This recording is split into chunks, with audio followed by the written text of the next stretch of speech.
Assalamualaikum warahmatullahi wabarakatuh.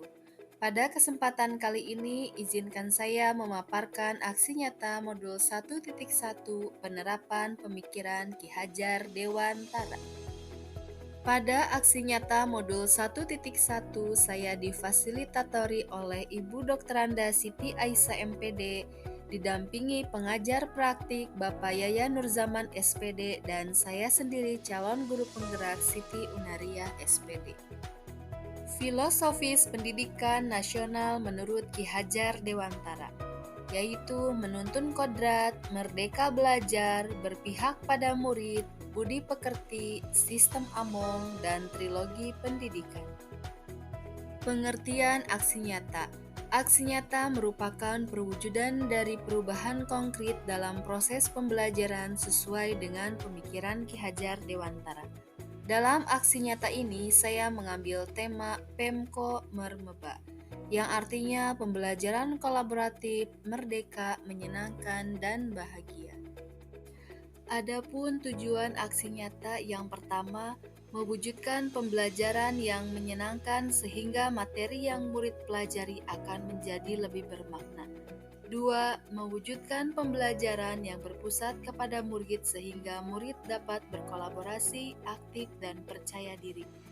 Ketiga, menerapkan nilai-nilai budi pekerti dengan pencapaian profil pelajar Pancasila. Perasaan selama melakukan perubahan di kelas. Sebelum mempelajari modul 1.1, saya berpikir bahwa saya sudah melaksanakan pembelajaran yang baik di kelas. Dengan murid mengumpulkan semua tugas yang saya berikan, maka murid telah mengikuti pembelajaran dengan baik. Saya juga menganggap murid sebagai kertas kosong yang bisa kita isi sesuai dengan keinginan guru. Namun, setelah mempelajari modul 1.1 dan melakukan kolaborasi dengan fasilitator, pengajar praktik, calon guru penggerak, serta pihak terkait di sekolah, maka banyak hal yang harus saya benahi dalam pembelajaran di kelas, yang disesuaikan dengan pemikiran filosofis Ki Hajar Dewantara. Memberikan ruang seluas-luasnya kepada murid untuk mengembangkan bakat, potensi, dan minat belajarnya, membangun suasana di kelas yang nyaman dan menyenangkan. Dengan melakukan perubahan pembelajaran di kelas, saya merasa bahagia karena murid-murid merasa dihargai bahwa mereka berbeda. Murid dapat melatih kemampuan berkolaborasi dengan temannya di kelas, serta murid-murid belajar dengan nyaman dan menyenangkan. Berikut ide atau gagasan yang timbul sepanjang proses perubahan. Yang pertama, pembelajaran yang bersifat student center. Yang kedua, menciptakan suasana pembelajaran menyenangkan. Yang ketiga, murid belajar secara kolaborasi dengan berdiskusi dan presentasi. Yang keempat, murid diberikan kebebasan dalam merancang suatu produk. Pembelajaran dan pengalaman dalam bentuk catatan praktik baik. Dengan menyelipkan ice breaking, kuis, dan game dalam proses pembelajaran, murid lebih antusias mengikuti pembelajaran di kelas.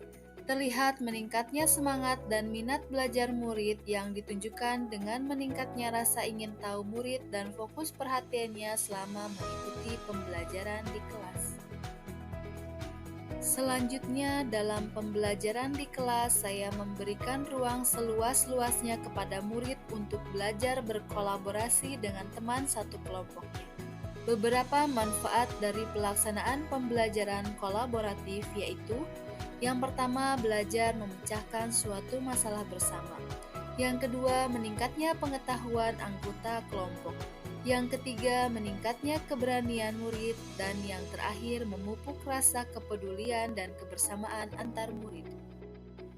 Dalam proses pembelajaran aksi nyata ini, saya menggunakan Project Based Learning atau PJBL, sehingga memberikan ruang kepada murid untuk bekerja sama dalam merancang dan membuat suatu proyek. Untuk topik travel agent, murid berdiskusi dan berinovasi membuat poster besar dalam kelompok yang merupakan gabungan dari beberapa poster yang dibuat secara mandiri oleh anggota kelompoknya. Berikut foto bercerita dari seluruh rangkaian pelaksanaan, mulai dari perencanaan, penerapan, dan refleksi. Tahap perencanaan. Yang pertama, melakukan koordinasi dengan kepala sekolah dan meminta izin untuk melaksanakan aksi nyata. Aksi nyata ini dapat dilaksanakan dengan dukungan penuh dari kepala sekolah. Tahap perencanaan yang kedua yaitu menyiapkan perangkat pembelajaran yang sesuai dengan aksi nyata. Selanjutnya adalah tahap penerapan aksi nyata. Yang pertama, murid berbaris di depan kelas untuk periksa kebersihan kuku dan pakaian.